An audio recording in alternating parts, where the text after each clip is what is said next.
Very good morning to all of you. आज है तारीख 30 मार्च 2024। सुबह 4 बजे हुई थी मेरी शुरुआत। आप सब हमेशा पूछते हैं मैं कैसी हूँ। मैं बहुत अच्छी हूँ। आप सब बताइएगा कमेंट सेक्शन में कि आप सब कैसे हैं। आज की सुबह पूरा तूफानी थी। बाहर बिजली कड़क रही है, साथ में बारिश हो रही है। तो इस तरीके से हुई है आज की शुरुआत। तो बिना देरी किए अभी अपना रूटीन स्टार्ट करते हैं। कौन सा रूटीन? पढ़ाई वाला रूटीन। पढ़ाई करना सुबह सुबह मुझे बहुत अच्छा लगता है। आप सब मुझे कमेंट करते हैं कि पढ़ाई करते हुए नींद आती है। मैं एक बात बताऊं आपको, ऐसा सबके साथ होता है। जब भी नींद आए उस नींद को कंट्रोल करने के मैंने बहुत सारे तरीके बताए हुए हैं, उनको फॉलो करना। फिर भी अगर नींद आए 10 मिनट का अलार्म लगाना, सो जाना, माइंड फ्रेश हो जाएगा, वापस पढ़ाई शुरू कर देना। और एक और बात मैं इसमें ऐड करना चाहती हूँ, हमें पढ़ाई करते हुए नींद सिर्फ इसलिए नहीं आती कि हम रात को कम सोते हैं, कि कोई 4-5 घंटे सोता है सिर्फ उसको पढ़ाई करते हुए नींद आएगी। नहीं, जो बंदा रात को 7-8 घंटे भी सोता है, इवन कोई 9 घंटे भी सोता है, दिन में कभी वो पढ़ाई करेगा तो उसको नींद आती है। क्योंकि हमारे माइंड को ना कुछ अलग चाहिए होता है। तो वो पढ़ाई जैसे ही करने बैठते हैं, बुक सामने होती है तो थोड़ी देर तो एक्टिव मोड में होता है, लेकिन बाद में हर किसी को नींद आती है, चाहे उसने कितनी ही नींद कंप्लीट कर ली हो रात को। तो उसका एक ही इलाज है कि एक्टिव स्टडी करनी है। एक्टिव स्टडी क्या होती है, पैसिव स्टडी क्या होती है, ये इसका जिक्र भी मैंने अपनी बहुत सारी वीडियोस में किया है। बहुत सारी में नहीं किया होगा तो एक दो में तो किया ही होगा। कभी वो वीडियो आपके सामने आई तो देख लेना, नहीं तो आगे आने वाली वीडियो में भी मैं इन सब बातों का जिक्र करती रहूंगी। क्योंकि नींद पे आप इतने सारे कमेंट करते रहते हो। जब भी आप पढ़ाई करने बैठे सुबह, या तो आपके टारगेट रात को बन चुके हो या फिर सुबह उठते ही बन चुके हो। आपके पूरे दिन की दिनचर्या क्या रहने वाली है, क्या क्या आपको काम करने हैं, वो पूरा का पूरा मैं एक डायरी मेंटेन करती हूँ, उसमें मैं ये लिख के रखती हूँ। उससे मेरे को और मोटो मिलता है सुबह पढ़ाई करने का, सुबह टाइम वेस्ट ना करने का। क्योंकि मुझे पता है कि दिन भर में मुझे ये काम रहने वाले हैं, तो दिन भर में कहीं ना कहीं मुझे इतना टाइम नहीं मिलेगा, इसलिए मुझे सुबह वाला टाइम वेस्ट नहीं करना चाहिए। तो अपने माइंड को हर बार आपको कुछ ना कुछ टारगेट देते रहना है, और अपने माइंड को बार बार इंस्ट्रक्शन देते रहना है। ये माइंड है, मन है, ये बहुत खेल खेलता है और आप इसके कंट्रोल में आ जाते हो। इसलिए इसको पहले से ही इंस्ट्रक्शन दे के रखो कि ये पूरा दिन में मेरे पास सिर्फ यही टाइम है जो अच्छे से पढ़ाई हो पाएगी, नहीं तो नहीं हो पाएगी, इसलिए चुपचाप बैठो और अभी पढ़ाई करो। तो मेरे पास मैं अभी दिन में क्या काम है वो भी मैं बता देती हूँ कि मुझे आज बेटे के ओरिएंटेशन के लिए जाना है, मुझे ही नहीं पूरी फैमिली को। तो वहाँ पे भी टाइम जाने वाला है। उसके बाद इवनिंग में किसी फ्रेंड के घर जाना है, तो वहाँ पे भी टाइम जाएगा। इसलिए जो बीच का जहाँ पे भी टाइम मिलेगा वहाँ पे अपनी पढ़ाई करते रहेंगे। मैंने ये तो हमेशा बताया है कि टारगेट कैसे सेट करने हैं। आज मैं बताती हूँ कि किसी भी टॉपिक को कंप्लीट कैसे करना है। जो भी टॉपिक हो, किसी भी सब्जेक्ट का हो, आपको वो टॉपिक उठाना है। सबसे पहले उसके प्रीवियस ईयर क्वेश्चन देखने हैं। आप लोग मुझसे पूछते हो ना कि आपको कैसे पता लगता है ये चीज़ इंपॉर्टेंट है और ये चीज़ इंपॉर्टेंट नहीं है। प्रीवियस ईयर क्वेश्चंस देख के, प्रीवियस ईयर क्वेश्चन की बुक दिशा पब्लिकेशन की जो मैंने आपके साथ ऑलरेडी शेयर की है, नहीं भी आपको वो मिलती है बुक तो आप नेट का सहारा लीजिए, गूगल का सहारा लीजिए। गूगल पे topic wise previous year question आपको मिल जाएंगे, बल्कि वो बुक से भी अच्छा काम करते हैं। बुक में तो ये अलग अलग किया भी नहीं होता टॉपिक वाइज, जिस तरीके से आपको नेट पे मिल जाएगा। तो इंटरनेट का सदुपयोग करिए आप लोग। जैसे मैंने बताया, कोई भी टॉपिक आपको उठाना है, देखना है कि प्रीवियस ईयर क्वेश्चन उसके नेट पे तो आप पाएंगे। अगर उसके प्रीवियस ईयर क्वेश्चन होंगे, आप किसी भी एग्जाम की तैयारी कर रहे हो, किसी भी टॉपिक को पढ़ रहे हो, ये हर किसी पे एप्लीकेबल होगा ये वाला तरीका। ठीक है, आपने इंटरनेट पे सर्च किया, आपको उस पर PYQs मिल गए। PYQs मतलब प्रीवियस ईयर क्वेश्चंस। तो फिर आप समझ जाए कि हाँ ये टॉपिक इतना इंपॉर्टेंट है। फिर आपको ये पता लग जाएगा कि कौन कौन से साल में इससे क्वेश्चन पूछे गए थे, कितनी बार पूछे गए थे। उससे ये पता लगेगा कि ये क्वेश्चन, ये जो टॉपिक है ये इंपॉर्टेंट ही नहीं बल्कि मोस्ट इंपॉर्टेंट है। फिर उस हिसाब से अपने माइंड को इंस्ट्रक्शन देनी है कि इस वाले टॉपिक को बहुत अच्छे से करना है, ये टॉपिक इंपॉर्टेंट है। जब आप टॉपिक कंप्लीट कर चुके होगे, फिर वापस उन प्रीवियस ईयर क्वेश्चन पे जाना है। अब उनको सोल्व करके देखना है कि आपके वो क्वेश्चन सोल्व हो रहे हैं या नहीं हो रहे। अगर सोल्व हो रहे हैं, इसका मतलब आपने वो टॉपिक अच्छे से कंप्लीट किया है। हो सकता है 100% क्वेश्चन सोल्व ना हो, लेकिन 70% 80% क्वेश्चन सोल्व हो, तो इसका मतलब आपका टॉपिक अच्छे से तैयार है और अब आप इसकी 1-2 दिन बाद रिवीजन कर सकते हैं। अगर ऐसा नहीं है तो उसी दिन वो टॉपिक दोबारा से पढ़ें, फिर से क्वेश्चन अटेम्प्ट करें, और भी बहुत सारे क्वेश्चन आप उस टॉपिक से रिलेटेड देख सकते हैं नेट पे।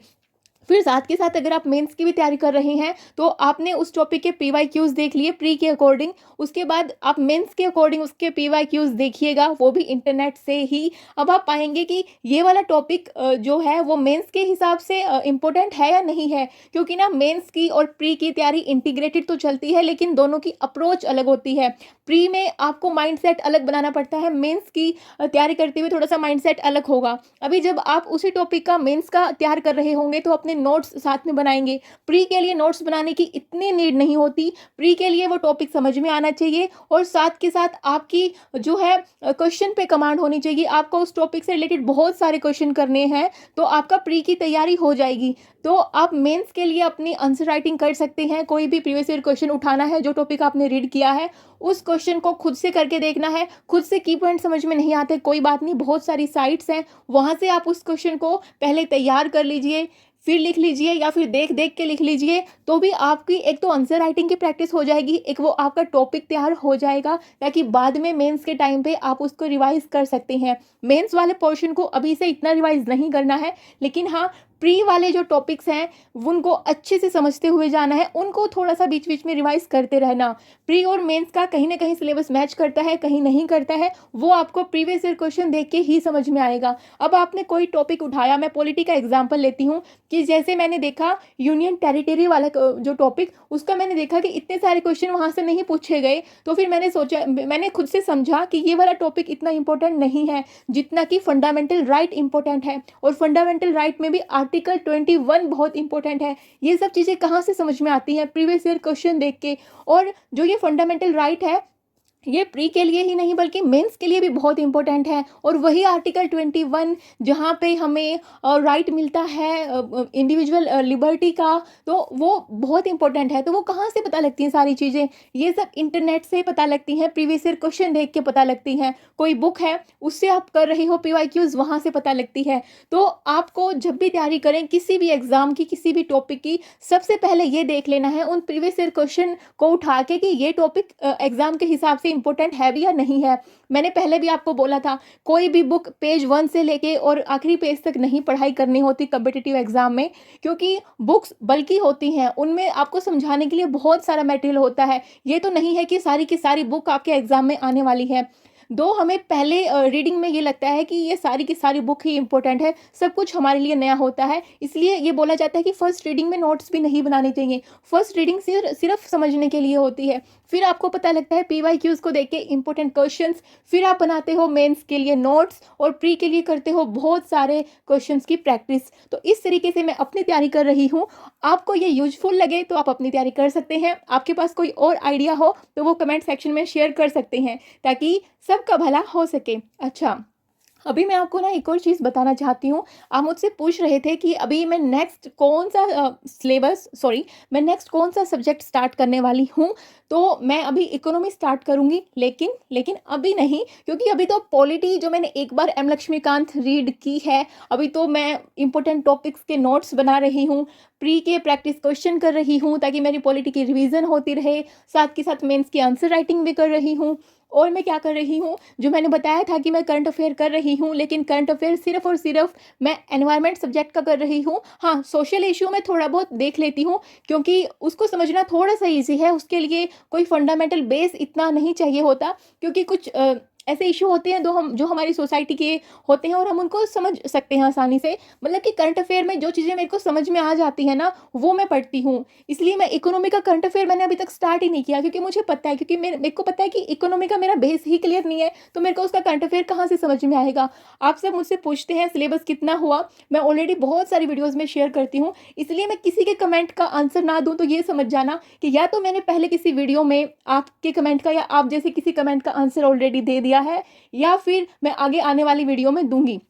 और जो ये हर्ट होता है ना, जो मैं आपके कमेंट सेक्शन पे आपके कमेंट पे देती हूँ, वो हर्ट मैं उन्हीं को देती हूँ जिनका मैंने रिप्लाई कहीं पे दे दिया होता है, या फिर जिन्होंने मेरी कहीं ना कहीं तारीफ़ की होती है, और उनका एज सच मैं वीडियो में नहीं लेती हूँ। वैसे मैं ले भी लेती हूँ, लेकिन कई बार मुझे लगता है यार खुद की तारीफ़ वीडियो में क्या लेना, इससे अच्छा है क्यों ना किसी का ऐसा कमेंट लिया जाए जिससे कुछ सीखने को मिले। लेकिन उन सब का दिल से शुक्रिया जो मेरी तारीफ़ करते हैं, जिनको मुझसे कुछ सीखने को मिलता है। हाँ भैया, तारीफ़ किसको पसंद नहीं है, मुझे बहुत पसंद है। और मैं कुछ अच्छा काम कर रही हूँ, इसलिए आप सब लोग मुझे प्रेज़ करते हैं। इनफैक्ट आपके इतने प्यारे-प्यारे कमेंट आते हैं ना, किसी ने तो ये तक भी लिखा था कि दीदी मैं अपनी ज़िंदगी में हार मान चुकी थी, लेकिन जब से आपके वीडियो देखना शुरू किया है, मुझे ये लगता है कि जब आप कर सकते हैं जॉब के साथ, बच्चे के साथ और घर के साथ, तो मैं क्यों नहीं कर सकती? मैं तो फिर भी अनमैरिड हूँ। और किसी ने ये भी लिखा था कि वो हैंडीकैप हैं और वो अपनी ज़िंदगी को बिल्कुल गिव अप कर चुकी थी, लेकिन अभी मेरे वीडियोज़ देख के उनमें नई उम्मीद जागी है।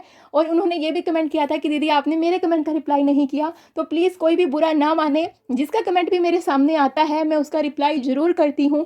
किसी न किसी वीडियो में आपका रिप्लाई आपको ज़रूर मिलेगा, अगर आपको हार्ट मिल चुका है तो। अगर हार्ट नहीं मिला है तो समझ लेना कि आपका कमेंट अभी तक मैंने देखा नहीं है, या फिर उसको मैं और अच्छे से खुद के ऊपर इम्प्लीमेंट करके, जो मैंने खुद के ऊपर इम्प्लीमेंट किया है वो बातें ऐड ऑन करके आपका कमेंट बहुत अच्छे से लेने वाली हूँ। आप सब ने ही मुझे सजेशन दिए थे कि आप जो रियल लाइफ एग्जांपल देते हो अपनी ज़िंदगी से जुड़े हुए, और आप जिस तरीके से समझाते हो वो बातें हमें बहुत अच्छे से समझ में आती हैं। तो इसीलिए ऐसा नहीं है कि मैं किसी के कमेंट को रिप्लाई करते हुए कुछ भी हवा में बातें कर दूं। कुछ कमेंट ऐसे भी होते हैं जिनका मुझे कभी सॉल्यूशन खुद समझ में नहीं आता है कि यार इसकी लाइफ में इतना सब कुछ है, अब ये पढ़ाई कैसे करे। लेकिन फिर मैं खुद के ऊपर वो सोचती हूँ कि मेरे साथ ऐसा होता तो मैं क्या करती, फिर वो चीज़ सोच के अच्छे से तब मैं आपका रिप्लाई करती हूँ। ऐसे ही मैं कभी भी रिप्लाई नहीं करती कि आपने मुझे कमेंट करके पूछ लिया और वो मैंने बस ऐसे ही कुछ भी बोल दिया। नहीं, मैं उसको खुद के ऊपर ये सोच के देखती हूँ कि मेरे साथ ऐसी कंडीशन होती तो मैं क्या करती। तो जो भी अपने कमेंट को मेरे वीडियोस में अपने रिप्लाई के तौर पे सुनता है, आप हमेशा ये मान के चलना कि जब आपने मुझे कोई कमेंट किया, जो सिचुएशन आपकी थी, मैंने खुद को उस सिचुएशन में रख के फिर आपके कमेंट का रिप्लाई किया है। और यहाँ पे आयुष मेरे को बार बार परेशान कर रहा था। एक्चुअली उसका मूड मस्ती मजाक वाला था, तो बस ऐसे ही चलता है। ऐसा किसी ने पूछा था कि अच्छा जब आप पढ़ाई करते हो आपके बेटे को कौन रखता है? जब फादर इन लॉ यहाँ पे होते हैं तो वो संभाल लेते हैं, जब वो नहीं होते हैं या फिर वो किसी काम में बिजी होते हैं यहाँ पे होते हुए भी, तो वो इसी तरीके से बीच बीच में कभी आता रहता है, तो सब मैनेज करना होता है। हस्बैंड होते हैं तो वो भी संभाल लेते हैं, लेकिन कई बार ऐसा होता है कि हस्बैंड भी उसके साथ मस्ती में ही लग जाते हैं। मतलब इनको लगता है कि चलो अब ये पढ़ाई कर रही है, थोड़ा सा इसको परेशान करते हैं। मस्ती मजाक में सब चलता रहता है, और इससे अच्छी बात है ना, मेरा भी मूड जो है थोड़ा सा फ्रेश हो जाता है, फिर और अच्छे से पढ़ाई हो जाती है। जब ऐसा लग रहा हो ना कि कोई बंदा परेशान कर रहा है, तो सही में ये लगता है कि भैया बस अब मुझे ना और अच्छे से पढ़ना है। मतलब वो माइंड पता नहीं कैसे चेंज हो जाता है। और जब आसपास कोई ना हो ना परेशान करने वाला, तो हमें लगता है कि हम पढ़ पढ़ के ही परेशान हो जाते हैं। मतलब इतना जुनून नहीं आता पढ़ाई करने वाला। लेकिन जो भी ये बोलता है ना कि हमारी पढ़ाई नहीं होती है, यहाँ से डिस्टर्बेंस है, वहां से डिस्टर्बेंस है, तो जितना भी डिस्टर्बेंस है ना आप में, हाँ वो थोड़ा सा टैकल करना आना चाहिए। लेकिन उस डिस्टर्बेंस के साथ में और आपका जुनून जो है पढ़ाई के लिए और जागृत होगा, आप और अच्छे से पढ़ाई कर पाओगे।